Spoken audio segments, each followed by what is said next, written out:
welcome. Thank you for coming. I appreciate it. We got bumped from a larger room, so you can just yell at them all later.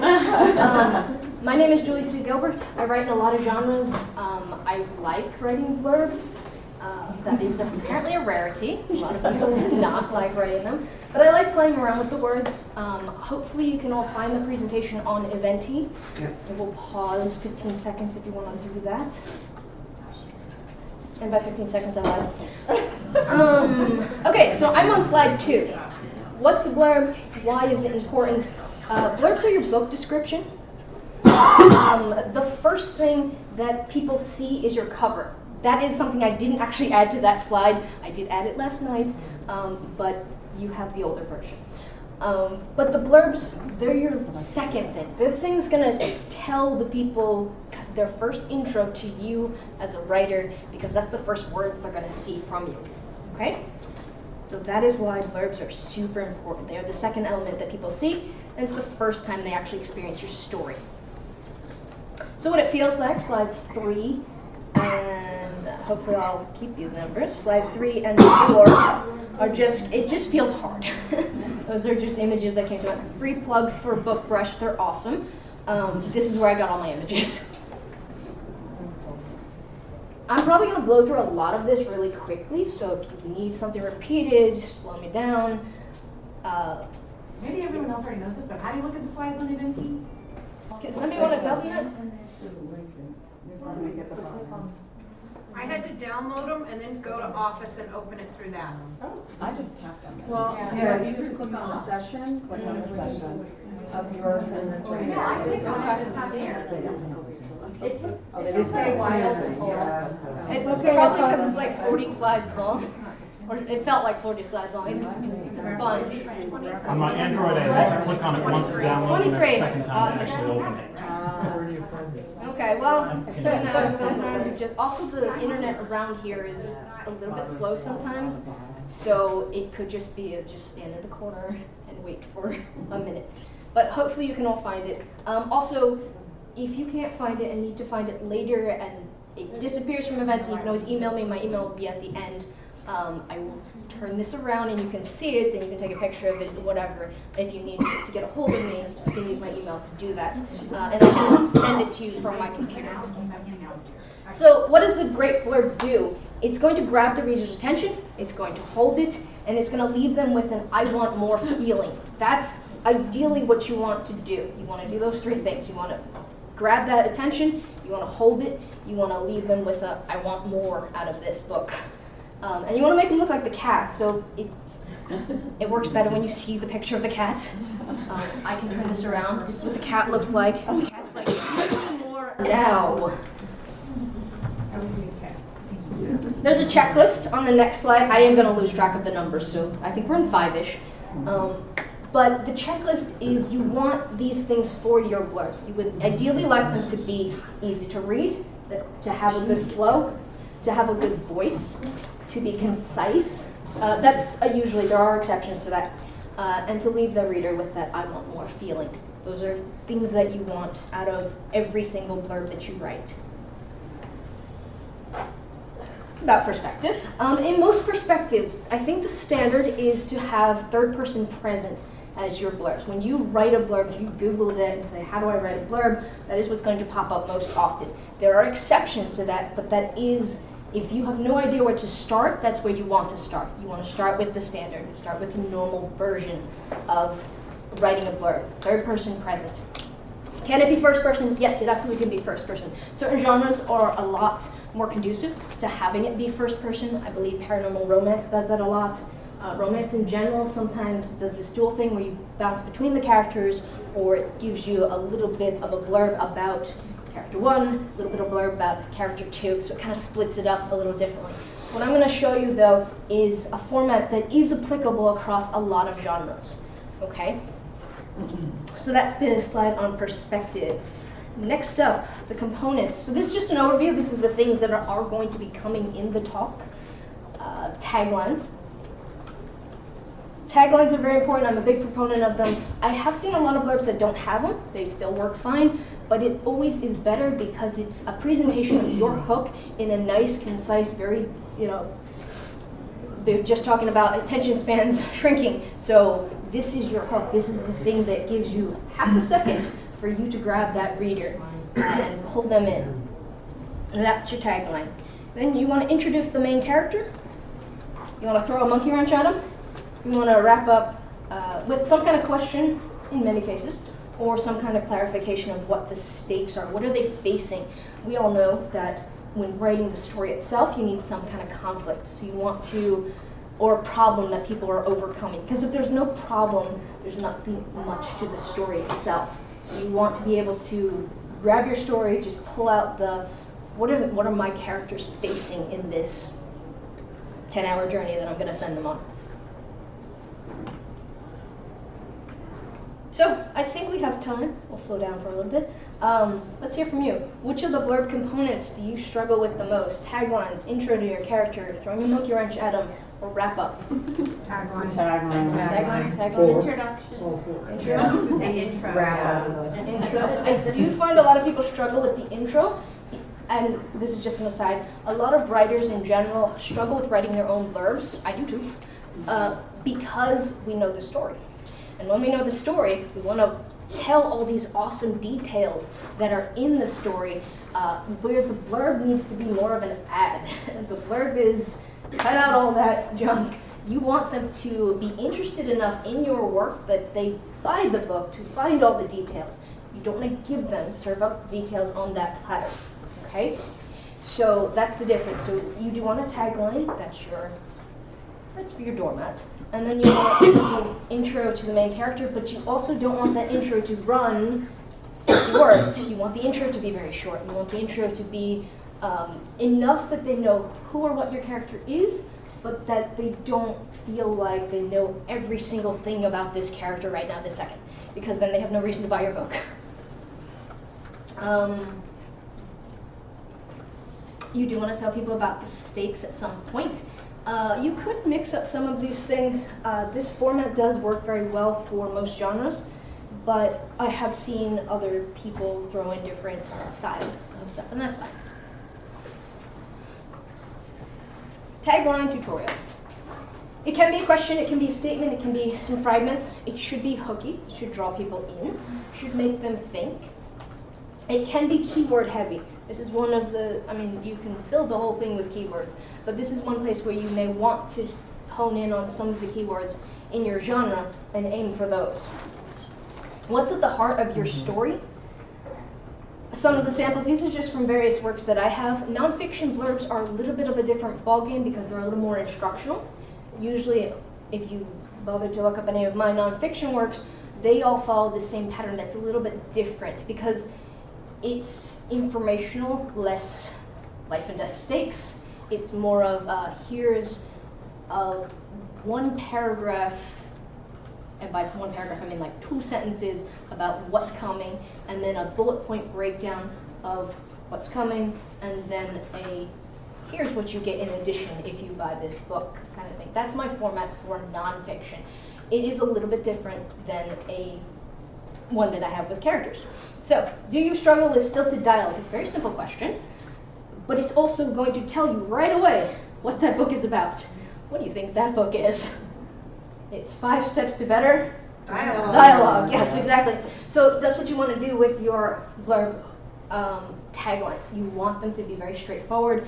Especially with nonfiction, you want to be very in your face with straightforwardness. When a child disappears, every second counts. That is a mystery. If I didn't put the parentheses in with the genre, you should at least be able to come within the right ballpark of what the genre is from the tagline. And that should hold true in any tagline you write as well. You want it to kind of channel your genre through that, okay?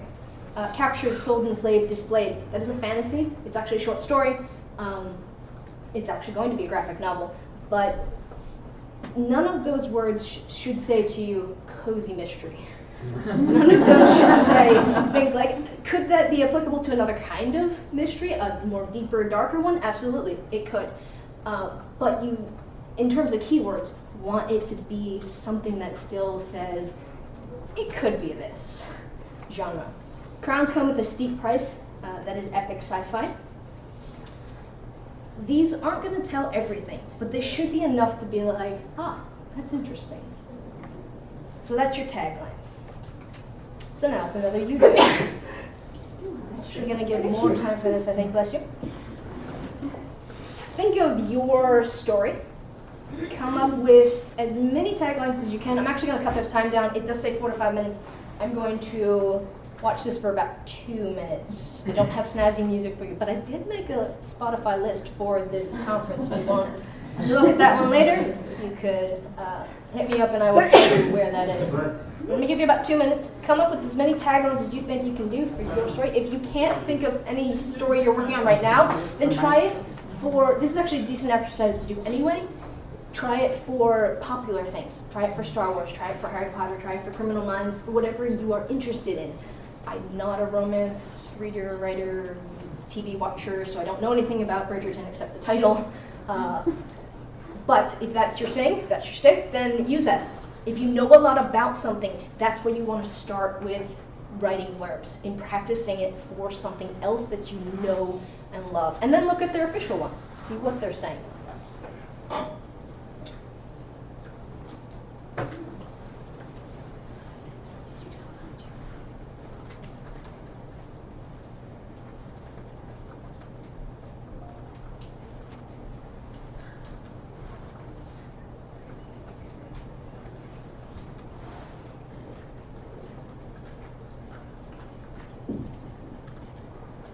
feel like I should be playing Jeopardy music. I could sing. I will.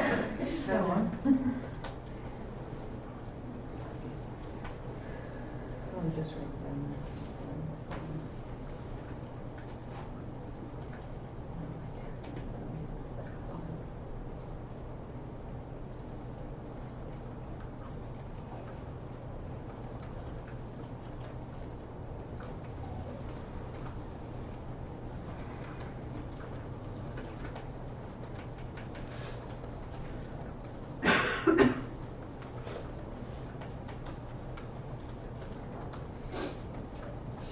So in the last little bit of our time, does anybody want to share what their tagline is? Tell us the genre or title, and then tell us one of your favorite taglines that you just came up with. Yep. Fantasy, epic fantasy. A mage concealing her name, a fey prince who never had one, a magical rose that will save or doom them all. Okay, very nice. Yep. Paranormal romance. Death incarnate doesn't get nice things like grow and feeling. Very nice. I think I've heard that one before. I think you I submitted sent you that, that, right? yeah. Yes, awesome. All right, thank you. So the main character is all about the who, what, where, and why should we care. The age is usually more relevant to middle grade and YA. Usually, if you're going to read a blurb that has the age in it, usually it's either end of the spectrum. It's usually not, there's a 34-year-old person working at whatever. It's usually a 17-year-old kid in some big snafu. So those genres, middle grade and YA, those are the ones that tend to actually put the age in. Usually everybody else leaves it to their occupation is good enough. We don't need to hear the entire backstory of your character, but it does help to know in a lot of cases what they do. So that could be they're a college kid, they're an FBI agent, they're a designer, they're a mother, they're a politician. Whatever it is they do, just distill it down to 1 or 2 words and then put that in. Why should you care about this person? So you do want to put in a little bit of their personality in this. You want to show us why we should care about this person. You obviously care about this person. You've spent 20 plus hours of your life dealing with this person in one way, shape, or form, usually being mean to them and giving them a lot of problems, but it is what it is. You are very familiar with this character. You want to distill that down to about a sentence, maybe a 2, about who they are, what they're doing, and then that'll lead into the what problems are they facing? What are they coming up against? Or have they met this wonderful person? What is not quite right about the situation in terms of, is there a conflict of there's an age gap? Is there a conflict of they're their boss. What is the core issue that they are running up against? And what does the main character want? Location may or may not be a factor in the story. I tend not to put in a lot of locations in my blurbs, but that's very specific to me. Certain genres like historical, it may be absolutely relevant to put in where is this happening in the world.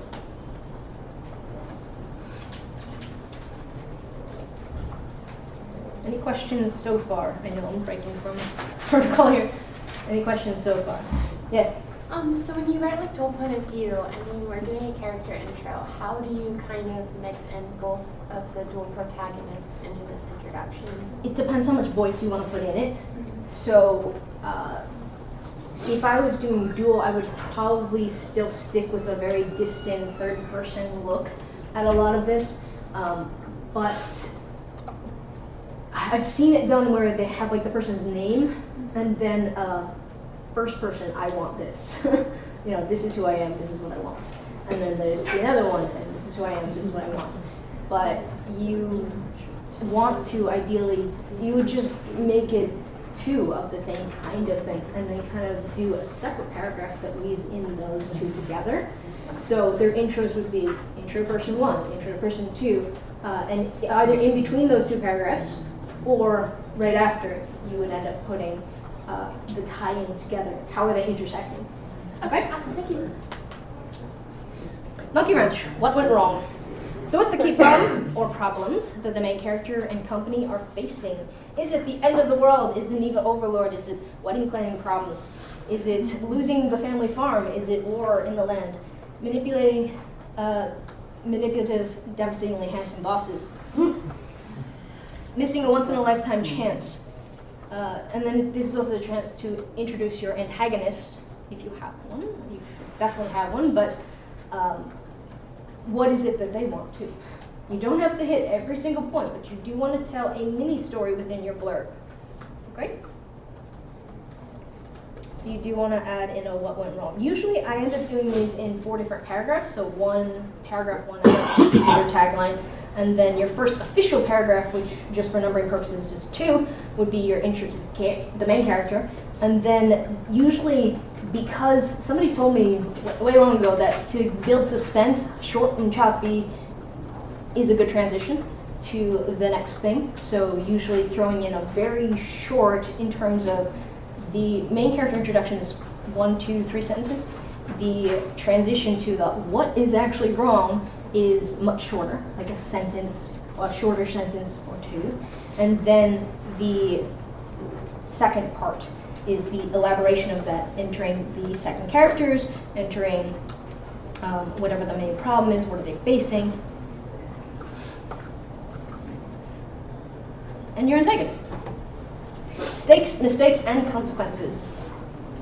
So what does your main character and company stand to lose? There is some overlap here. Even though there are distinct sections to a blurb, it's always also good to be able to follow the flow, because again, you're telling a story within your blurb. Are they going to face eternal love and bliss possibility or missing out on that? Or is it they are the chosen one and the only thing that stands between this world and destruction? Or is it the world has already ended and you are trying to just pick up the pieces? What are they facing? What do they have to overcome? Could they lose family? Could they lose friends? Word salad aside, you want to choose your words carefully. I did touch a little bit on this earlier. You want to have an awareness of the fact that there are different words that invoke different genres. Okay, I gave you some examples here. So fated mate, again, not cozy mystery, usually. Okay, fate in general. Fate is usually more fantasy in general. You can get a whole plethora of subgenres of fantasy that do work with fate coming in. Destiny, sci-fi, more epic kind of tales, fantasy again. Prince can go either way. Usually when I think prince, usually I go fantasy, sci-fi, medieval, whatever. But you could also, here's aside, I did read one recently that was talking about a prince of a modern one, like royal romance kind of genre, which is fine. But in those cases, that's where you would want to actually stick in your location, so that it's a, I think even that one that I'm thinking of had something like a small Eastern European country or something like that. Draw people's attention to what it is, so it's not just their mind is going immediately to they saw Prince and they're thinking fantasy. Okay, you want to orient them to your story. Investigate, mystery, some sort of mystery, paranormal mystery. That word should probably, unless you're mixing genres, not show up in certain genres. Okay, quaint, slave, billionaire, shapeshifter. All of these things, they usually in our heads have some sort of genre that pops to our mind, and you want to meet those expectations. So you only want to use those terms in blurbs that are applicable to the genre. Okay? Alrighty.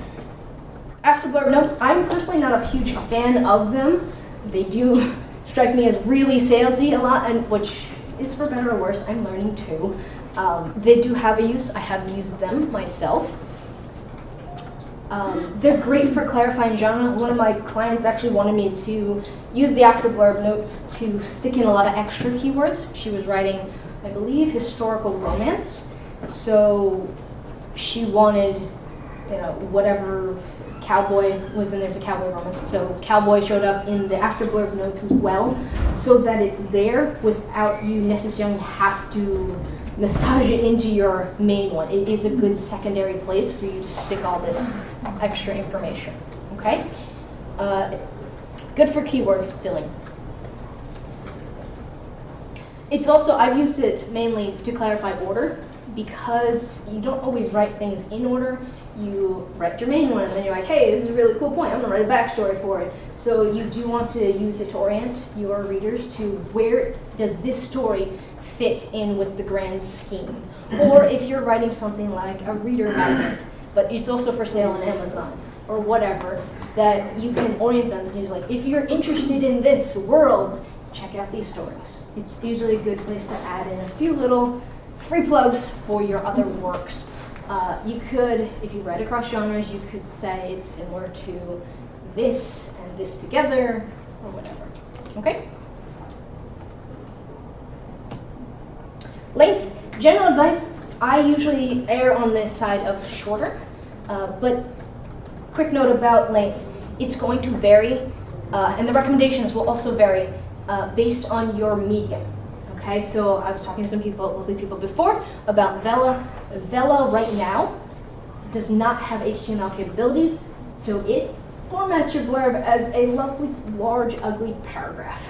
So you want to be aware of that when you're writing your blurb. It might say, hey, you've got 150 words you can throw in here, but it's not going to do you any good if people check out on the second sentence because they're just met with a wall of text. Okay, so you just want to be aware of how long, even though, it might say you have this much, you actually only want to stick to a very short and sweet when it comes to things like I'm running into a formatting issue with Bellas. The ebooks, this is where I'm basing my 150 words on, is the ebooks. And I tend to break it up into about 4 paragraphs that are very easy to read. I have seen ones with longer ones, and that's fine, but this is, as we said, our attention spans are getting shorter. So getting people to the main point very quickly is usually, you're better off doing that. If you're trying to fill up the back of your book cover for your paperback, you have a little bit more space and room in a lot of cases. You could also mess with the line size. You can mess with having the spacing between the lines be different. You can mess with justification. There's all these things you can do when you're dealing with a paperback version. Do not be afraid to write multiple versions of your blurb. It's kind of the take-home point. There is a blurb you want to use when you're, it's more of an elevator pitch when you're like talking on social media about the book. You want to just be very short and sweet. You don't want to give the whole blurb unless it is your official Facebook ad, and then maybe you do want the whole blurb. But if you're just telling somebody about your book, you want a different version than you want on your paperback official cover. Okay? Use paragraph breaks. If Bella's taught me anything, is use paragraph breaks. Even if it doesn't necessarily have to be a paragraph break, like grammatically speaking, it could be part of the previous paragraph. Still, don't be afraid to just add in the paragraph break for readability's sake. And then I gave you some homework. We have about 19 minutes, which is on the long side. I may just go with a lot of questions. We did the tagline thing.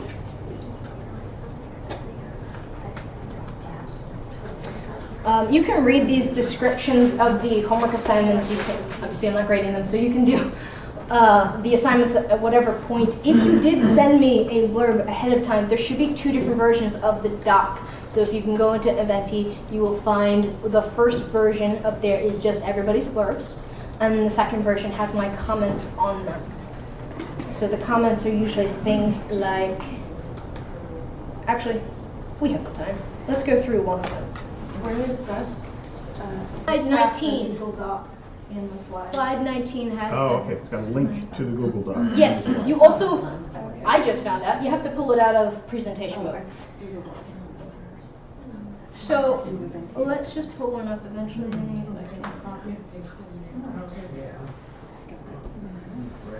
So it has a lot of these stuff. Is anybody here who sent me one? Yeah. Okay, which one was yours? I think I sent you some of the cowboy, like, romance type thing. The Cowboy and the Executive? Yeah, that's me. Okay, awesome. Y'all don't laugh. So, would you mind telling me how to pronounce that person's name? Dion. Dion. Okay.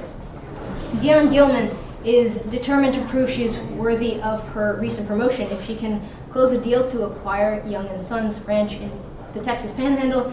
Her new position as Vice President of Acquisitions for Cattle Kings Industries and the corner office that comes with it will cement her place in the business world. The only thing holding her back is Barton Young, the handsome cowboy who will stop at nothing to obtain his family's ranch for himself. Between balancing her emotions with her career, Dion, yes, soon finds her job in jeopardy. Worse yet, she fears her heart may be broken beyond repair. Will fate step in and allow Dion to keep her career and her heart's desire? Okay, so in reading that, I believe it's, what page are we on? It's not the first one. And I went to that. It's about midway down my doc. I did a search for the word cowboy, and it's the first one that came up for me, just so you can all see where we're at. In reading that, go back and read it if you can. Pick out those elements. Can you tell the intro to the main character? Can you tell the what they're facing? Can you tell what they face and how they tend to resolve it, the end question? Are all these elements in here?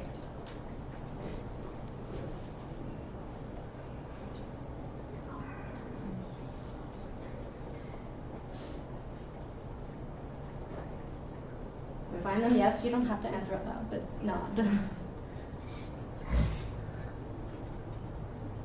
I think it is having people take a little while to find it.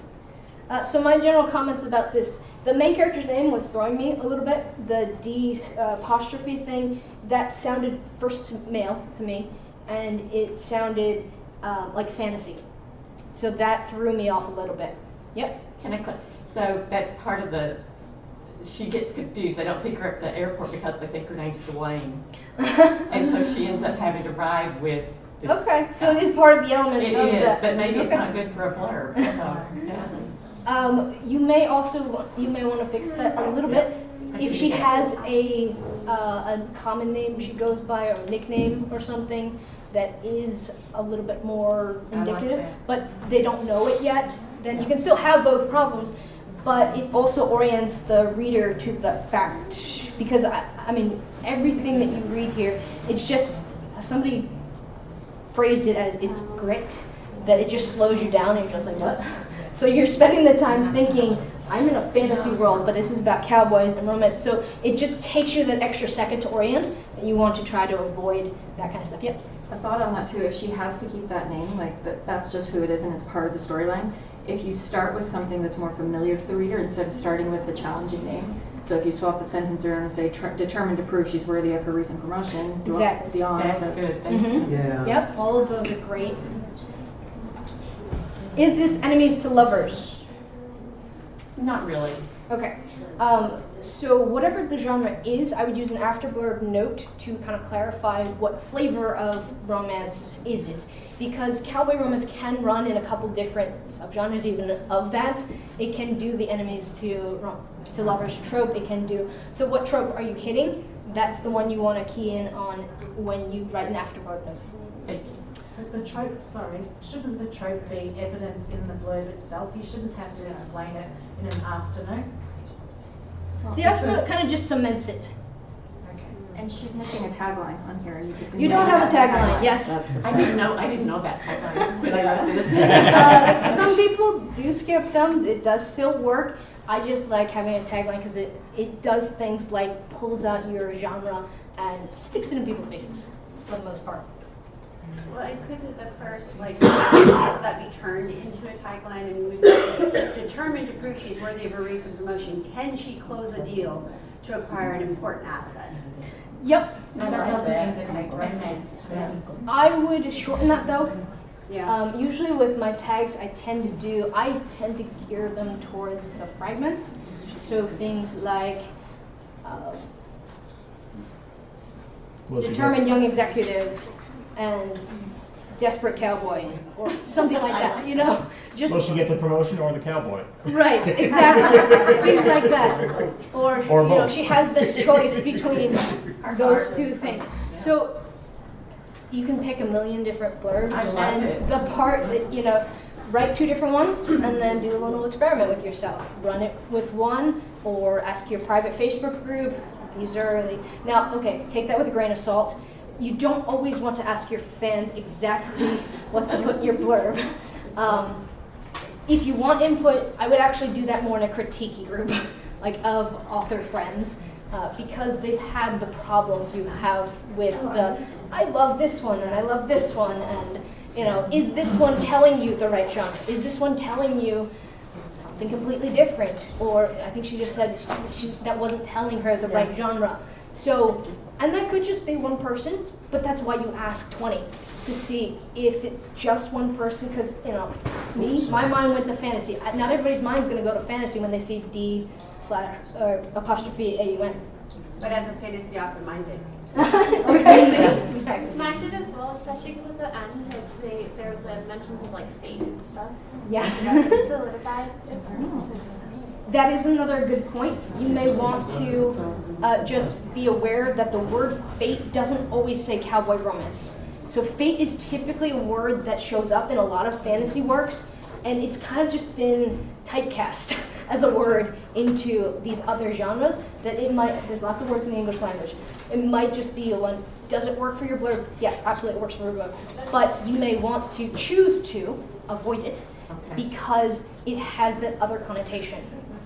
It's like, example with Corona, like they had to put out ads like, we are not this disease. There were ads that you won't get sick from drinking this beer. Exactly, right? You remember these ads. Yeah. But the point is that the word had that connotation. So a lot of people were just like, ew, not going there. Even if they loved it beforehand, they were like, no, I can't deal with this right now. Yeah. So it was unfortunate that they had to put out ads that said, we are not this disease. Please don't think that you're going to get the disease from drinking our product. But it had that connotation. So my point is that different words have different genre connotations. So certain ones, I'm just not allowed to touch them if I'm in this genre. All right, going back to my PowerPoint. I think I'm near the end. I got 10 minutes, which we can use for questions. And my computer froze. I screwed up your timer. It's okay. I have a timer as well. Okay. I'm a teacher, so I have it. I have 10 minutes and 10 seconds. This is the 5 Steps Blurbs book. This is what I added extra. These are the QR codes. You can come see them later. This is the UBL, Universal Buy Link. That is to purchase the book. This is the freebie version because I suck at selling books and just give them away for free. So this is the book funnel freebie version. Feel free to download. It's not on here, so we'll Yes. just come and Yes, take a picture. exactly. I edited it last night about 10:30. Because Kindlepreneur, free plug for them, they have a QR code thing that just generates code. It's amazing because every other time I've plugged in free QR codes, I get here's the freebie one, and now you pay us $10 a month to keep it live. So I'm sure we've all run across that. But this one is actually legitimately free. You can make as many links as you want. There is no tracking involved, though. So they can't give you that data of this many people clicked on your QR code. But I don't care about that. I care about the ability to make 50 of them. But if you create it to a bit.ly link, You could, exactly, yes. track it. You could then, you go the extra mile and make it. What is Kindlepreneur? How do we get to that? What? What is Kindlepreneur? How do we get to this? Dave Chesson, Dave Chesson. Rocket, I can- Atticus.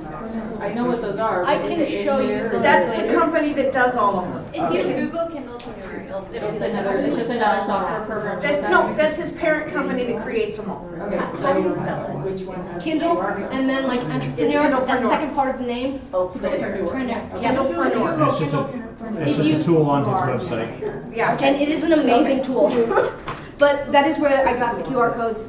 And then I have my question one, and then I have my newsletter thingy. That I actually do think is still there. And then there's a little bit about me. In the second to last slide is where, I think, nope.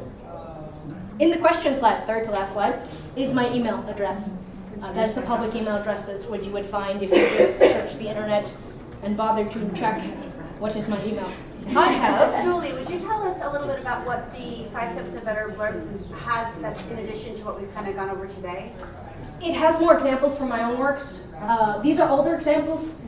There are some things, as we know, any book you can tinker for the rest of your life. But it also had a few other clients or ones I'd worked on. What got me into this is I used to be with Kindle Worlds, I believe it was. So that was very popular authors had Kindle Worlds, and you would write basically a fan fiction. It was officially sanctioned by Amazon, and they would pay the author of the main series this amount of percentage. They would pay you this amount of percentage. They also paid decent bonuses. But because of that, we were kind of in this small group of 13 people. We didn't hire out for blurbs, we just critiqued each other's blurbs. So then I figured out that I really liked tinkering with them, and that got me rolling in this. So then the 5 Steps Blurbs book goes into a little more detail on each of the steps, more on taglines. It'll also give you things like a worksheet. By the way, the paperback version would have the worksheets in a little better format. I also have PDFs of the worksheets. If you prefer the 8.5 by 11, you can always email me. Say, I'm reading your book on this. Can I have the PDF on whatever? And I can make that for you. Okay? I actually think the PDF version might be on BookFunnel.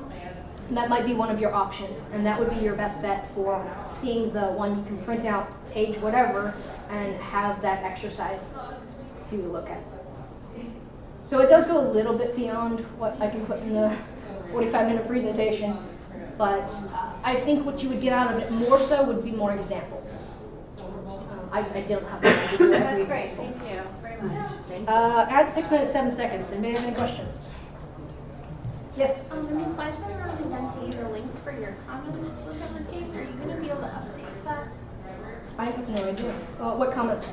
There was like 2 Google links, but only the top one worked. Both of them work for me. I got the bottom one to work. I was on the bottom one. I was on the top. You may, if you want them, you could just email me and I can give you the whole PowerPoint. You just pull out that link and send you that link. It's usually just a ugly Google Slides, Sheets link. Other questions? I think there was a question over here. Yep. If you have a bunch of POVs, is it better to just pick one for the blurb? There are cast ones. There are like multicast ones that you can do. You may want to pick your main ones. If you have like 6 main characters, then you may want to even do a couple different versions of the blurb. One that is different styles. So one where you include everybody, one stylistically where you just focus in on one or two, and then one that's more of an overview of your world. So I've done, I think, all versions of that, but mostly I tend to gravitate towards the top-down view of here's what's happening in the world, and these are the people that are struggling with X problem. Okay? Somebody over here, yep. I'm vacillating on using this as a tagline. A man, a woman, a monster, what can go wrong? I just don't know if that, and then you expand that, of course, but I don't know if it works. Without knowing your story, I can't tell you because I don't know genre. I don't know. It's gonna work for some genres. It's gonna work, but like monster can go either way. Monster can go straight to horror. Monster can go to serial killer. You can go to romance. It can go to romance. Yes, exactly. But because of that, I would need to know more about your story to know what genre we want to hit. And I'm not sure monster is your best terminology because we have this confusion of. It could be romance, it could be serial killer, it could be straight up, horror. If you had the cover, you saw it. Well, I do have a suspense thriller and a half. Yes. Right, so you can hone down a little more into the keywords on that. You may want to include the word monster later, but after we've already been oriented to this is a serial killer story. Okay? 3 minutes, 24 seconds. But if any other questions? Yes? Are blurbs for children's picture books done in the same format? I would shorten them probably a little bit more. There's usually more in terms of the voice. If there's a pet turtle or whatever who's the main character, you want to kind of get that in more. You want to, with indie publishing you can do anything more. But you want to probably put more in the afterward blurb for parents. Like, this is great for this. If you love this. So expand on those things. But as far as the voice of the actual blurb itself that would show up on the book, I would keep it in the same style as the book itself. So if your style of book is very much, it is this turtle telling his story, then use his voice in the blurb. And I would even go to a first person one, but then have that extra asterisk, and then here's what this is for. This is an easy reader for, first graders, or, hey parents, this, so that you have a little bit about yourself as well. Okay. Or you could also even cheat, and the ones where you have your picture next to it and talk about yourself. You can talk about your passion for writing for XYZ, and then working your target audience that way. So there are many different ways you can do it. Would you use the same format for your Amazon sales page? Yes, that's the one I would use for Amazon sales page. This is one geared for ebooks, best, because, and also, there are people who are concerned with like before the fold, after the fold thing. I don't really, because mine are all very short. So it's not like they're getting a huge wall of text first and then having to scroll down and get hit by another wall of text. Usually it's the first 2 lines. So I'm not afraid to put in paragraph breaks. Usually I have 2, 3, 4. But I like doing the ebook version as my sales copy on Amazon. And then the sales copy, like the After-blurb notes, those wouldn't go on the paperback for me. So I would just spend more time on writing a second blurb, expanding on some points that I wanted to fill out the back page of a paperback version. Okay? Any other questions? If not, I have 50 seconds. Tell me every second.